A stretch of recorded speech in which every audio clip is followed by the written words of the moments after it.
sabihin radyo, sabihin mo Hi, Tangga! energy. Huwag mo sabihin radyo, sabihin mo energy! Ang nag-iisang girlfriend mo sa radyo, DJ Lindsay. Ang pinakamakulit na girlfriend mo sa balat ng radyo. Isang magandang morning sa inyong lahat. Ako pa rin po nag-iisang girlfriend mo sa radio. My name is Lindsay. Makulit, pero may puso. Handang makinig sa mga kwento mo. Alam mo, feeling ko kailangan mo na siyang iwan kasi it doesn't make sense. Ang kwento sa lihim ng liham.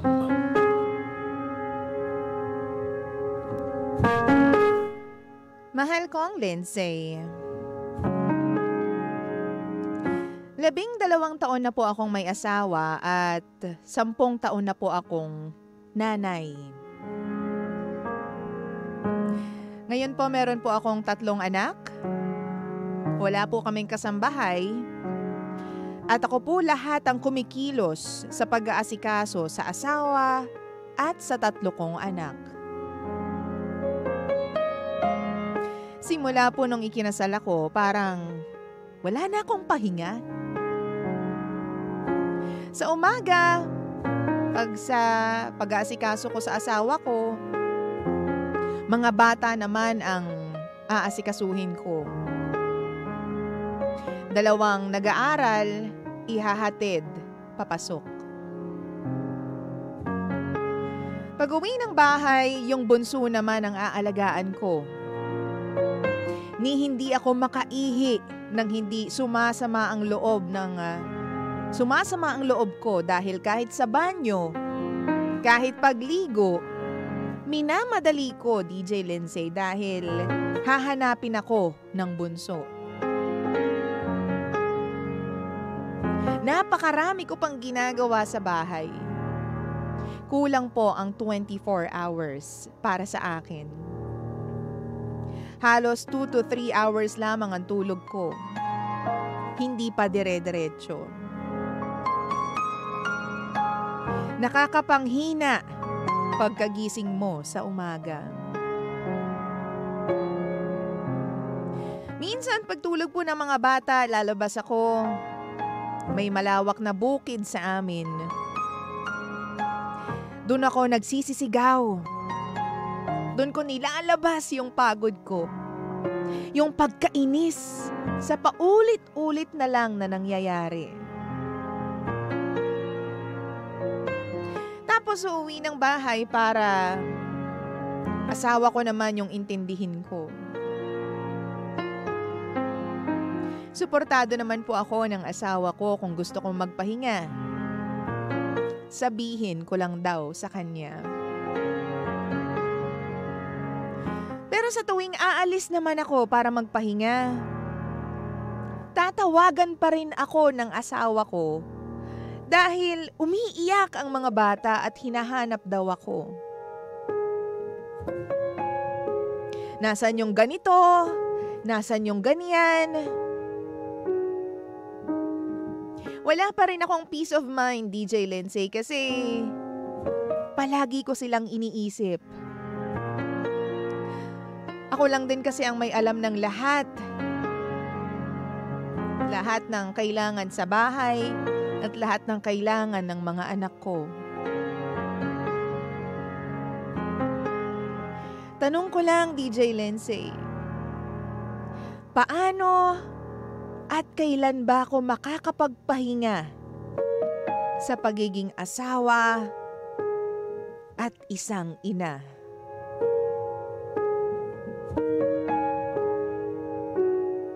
Nakakapagod po ang ganitong trabaho. Sana po matulungan ninyo ako. Nga pala, ako po si Vicky. At ito ang lihim ng aking liham.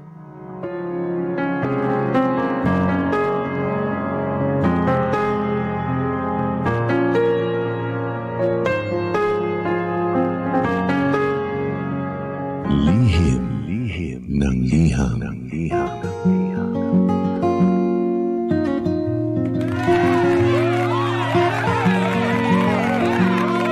Pagka-oras natin sa buong kaploan, 9:11 on the clock. Ikaw pa rin po ay nakikinig sa estasyon. The same, pero iba! Pagka we are number 1, 6.7 Energy FM. Pagka wag mo sabihin radyo. Sabihin mo Energy! Ay nako, welcome to Lihim ng Liham. Mahal ko pangga ko, baby ko. Sa mga kapitbahay natin dyan, kapag anak natin dyan. Na nasa bahay lang, nagpapadede ng mga bata. Oo, mga naglilinis ng bahay. Oo, mga nag-aayos na ng mga gamit. Walang pasok, nagpapahinga. Magandang umaga po sa inyong lahat. Mga pangga natin na ngayon pa lang po nag-aalmusal. Mga pangga po natin na sardinas, kape at mainit na kanin lamang. Swak na. Approve na. Diba? Masarap yan ha. Sardinas, kape at mainit na kanin. Wow! Laban na. Walang magpapahinga. Parang yung nanay natin, di ba? Si Nanay Vicky na talaga naman pong sumulat dito sa Lihim ng Liham. By the way, kung meron po kayong story na gustong i-share dito po sa programa natin, i-message nyo lang po ako. Facebook.com/Lindsay1067 LINDSAY1067. Okay. Kwento mo sa akin kung anong nagpapabagabag sa puso mo at tutulungan ka namin dito po sa Lihim ng Liham. Again, that's Facebook.com/Lindsay1067 LINDSAY1067. Ano bang masasabi mo dyan? Mahirap po talaga ang role ng isang ina. Diba? Kahit saan ka pumunta, kahit anong edad mo, diba? Kahit anong estado mo sa buhay, ang ina is ina. Wow! Hardworking ina! Laging pagod na ina! Diba? So there, anong masasabi mo? Sabi po ni Jenna, sender, walang pahinga ang 24/7 na trabaho natin. Minsan hindi ko iniisip na mapagod ako, lalo na pagdating sa mga anak ko. Wow! Dumating na po ako sa point na nalulumpo ako at hindi ko na alam ang gagawin sa panganay ko dahil kailangan buhatin para makarating sa CR at makaligo. Tapos buntis pa po ako noon, DJ Lindsay. 'Di ba? 4 ang anak ko pero ni minsan hindi ko iniisip na mapagod ako dahil para sa akin lumalaban ako at lahat ng ina para sa kanilang mga anak. Sabi naman ni Nix, ganun po talaga ang buhay may pamilya, Vicky. Kaya i-enjoy mo na lang kasi hindi naman habang buhay maliliit yung mga anak mo. Darating din ang araw na lumalaki din sila at makakatulong din sa'yo. Importante, okay kayo ng asawa mo at pamilya mo, nagkakaintindihan kayong lahat. Ang tawag po doon, pagsasakripisyo. Okay. Diba? At sabi pa dito, magtiwala ka lang, sabayan mo ng dasal, everything will be okay. Sabi naman ni Rodora, sana naghanap ka ng asawang mayaman, yung kaya kang pasahurin, di ba? At kaya din magpasahod ng yaya at housemate para di mo maranasan yung mga hinaing mo sa buhay na yan. Oo nga naman, di ba? Sabi naman ni Suzy, once na naging nanay ka, 24/7 na ang work mo. Hindi lang talaga maiintindihan sa una, di ba? At bakit di ka masaya sa buhay mo? May asawa ka naman. Ako nga, single parent ako, working mother, pero hindi ko naisip yung pagod. Nabiyuda ako 8 years at 3 years old na ang mga anak ko. Mahirap pero nagpapakita at nagpapakatatag ako para sa mga anak ko. Maligaya na ako at hindi ko naiisip ang pagod. Well, iba-iba rin naman tayo ng istorya ng buhay, di ba? Kaya iba-iba rin ang appreciation natin when it comes to the thing called life, di ba? Wow! Siguro itong si Ate Vicky, lumaki ng hindi nagtatrabaho, kaya hindi siya sanay sa mga ganyang pagod. Aminin mo, kapag di ba, kapag dalaga ka, tapos hindi ka talaga sanay sa mga gawaing bahay, diyan ka talaga, matututo kapag nagkaroon ka ng pamilya, lalo na kapag nagkaroon ka na ng mga anak. Oo, talagang lahat magtatumbling talagang 36 degrees talaga. O 60 degrees pala. Sorry na, mat yun. Oo, sorry na. Oo. So yun yung sinasabi ko, no? Magbabago talaga kapag nagkaroon ka na ng asawa at saka ng mga anak. Pero, yun nga, minsan kailangan mo lang ng ibang perspective eh. Imbes na maisip mo na napapagod ka, na parang ganito na lang ba palagi ang life, dapat siguro mas tingnan natin yung brighter side. I-enjoy natin ang bawat pagod. Alam ko, mahirap talaga. Lalo na sabihin ng mga nanay, paano mo i-enjoy yun? Wala kang pahinga, Lindsay. Oo. Alam ko po, naiintindihan ko po kayo kasi babae din ako. Hindi pa man din po ako nanay o hindi pa man din po ako, well, parang kasal na din. Pero hindi pa po ako nanay. Pero alam ko darating yung panahon na magiging nanay din ako. Kaya pagod ako. Oo. Sa mga kapatid ko pala. Ang mga babae kasi, naturally, nourisher naman yung mga yan eh. Nagna-nourish tayo ng mga tao sa paligid natin. So kahit hindi nila sabihin na, ayusin mo tong bahay, bilang babae, aayusin mo yan eh. Wow! Maliban na lang kung talagang bulagsak ka na tipo ng babae, di ba? Oo, pero tayo, talagang nakaprogram tayo bilang mga babae na mag-ayos ng bahay, mag-asikaso ng mga tao sa paligid natin, maging concerned sa mga tao sa paligid natin because we are women. Ganyan talaga tayo dinesign ng Panginoon. Wow! Diba? So ano pang masasabi mo? Sabi naman ni Darwin, Vicky, hindi talaga kayong handa sa pagpapamilya. Gusto mong magtrabaho at magpahinga pero kasama pa rin ang pagiging ina sa mga bata. Dapat kasi magkaroon kayo ng mga checklist na mga kailangan para sa mga anak ninyo. Para hindi magtatanong yung asawa mo about sa mga kailangan nila. Oo. Sabi ni Odebeka, sabi, saka na pahinga kapag pang forever na. Oo. Hoy! Hindi tayo magpapahinga forever. Ayaw natin ng ganyan. Yung tipong magiging straight na yung mga paa mo. Ay, ayaw natin ng ganyan, be. Sabi naman ni Arch, ang pinagdadaanan mo ngayon ay kung tawagin namin sa mental health field ay diagnosis na caregiver role strain na kung saan ay nahihirapan ka na sa pagiging tagapag-alaga ng pamilya at ng tahanan. Dapat ipahiwatig mo sa mister mo na nahihirapan ka na. You will need to train your husband to help out para medyo makabawi ka naman ng lakas. Saludo ako sa papel mo bilang ulirang ina, listening on a hot Sunday afternoon in Yorba Linda, CA, California. Wow! Hello! Basta ka naman dyan, friendship. Sabi naman ni Lian, ate, ganyan po talagang pagiging nanay. Ang trabaho na walang pahinga at walang sahod. Ayun yung masakit doon.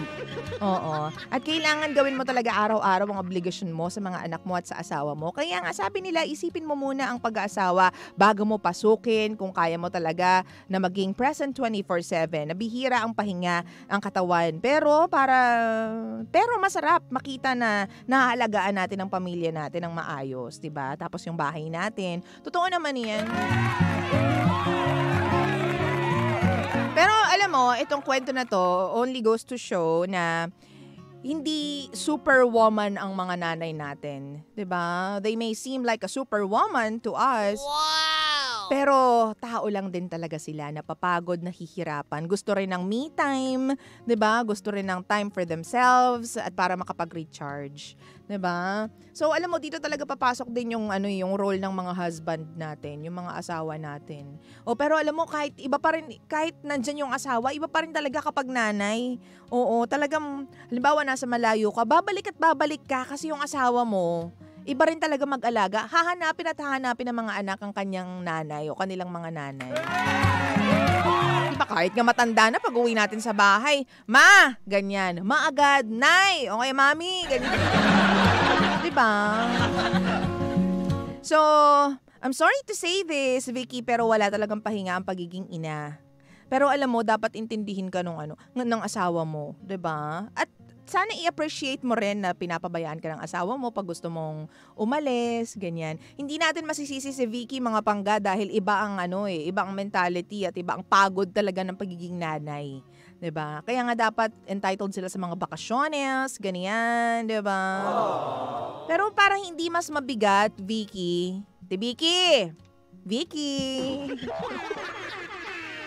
Medyo i-shift natin yung kumbaga kung paano mo tingnan ng mga bagay-bagay kesa sa nakakapagod.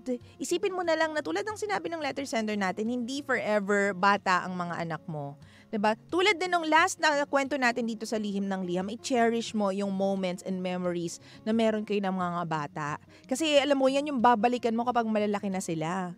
'Di ba? Kasi hindi forever kasama ninyo yung mga anak ninyo. Diba, nandyan sila sa ngayon dahil hindi pa nila kaya ang mga sarili nila. Pero once na kinaya na nila at magkakaroon na sila ng sarili nilang buhay, sariling pamilya, aalis na sila sa poder ng mag-asawa. 'Di ba? May iwan kayong dalawang mag-asawa lang talaga forever and ever. 'Di ba? So, enjoy it while it's there. Enjoy it while it's hot. Hot! Gusto mo yun? 'Di ba? So, ipagpasalamat mo kasi yung pagiging ina, hindi lahat ng babae nabibiyayaan ng ganyang role. It's a role deprived to some women. Wow! 'Di ba? So, ipagpasalamat mo na meron kang mga anak, meron kang supportive na asawa. Yun nga lang, mahirap talaga. Wala naman nagsabing madali lang maging nanay. Promise. Wala nagsabi nun. Mahirap. Kaya medyo i-shift natin kung paano mo tingnan yung mga bagay-bagay. Maging masaya ka dahil meron kang mga anak. Maging masaya ka dahil nagagampanan mo yung role mo bilang nanay. 'Di ba? But you have to rest. 'Di ba? Mag-usap kayo ng asawa mo kung paano yung role ninyo sa bahay. At kung kailangan makakuha kayo ng, 'di ba, help, ng helper, kasambahay, ng angel, why not? 'Di ba? Kaysa naman sa wala ka ng pahinga, baka mamaya yung health mo rin yung mag-suffer. 'Di ba? Gawa ng paraan, kung walang pambayad, gawa ng paraan. Lahat ng bagay may paraan. Yahoo! Oo, ha. We wish you well, Vicky. Thank you very much for tuning in and for sending in your story dito po sa Lihim ng Liham. Hanggang 9:22 na po ng nagmamagandang umaga. Here is something for you at sa lahat po ng mga nanay, mga magiging nanay at sa lahat po ng mga, 'di ba, ginagampanan ng role ng pagiging isang ina kahit na hindi naman nila kadugo ang mga mahal nila sa buhay. This is Iingatan Ka by Carol Banawa. Masarap maging nanay. I-enjoy mo lang ang every moment with your kid or with your kids. Sa buhay kong ito, tanging pangarap lang.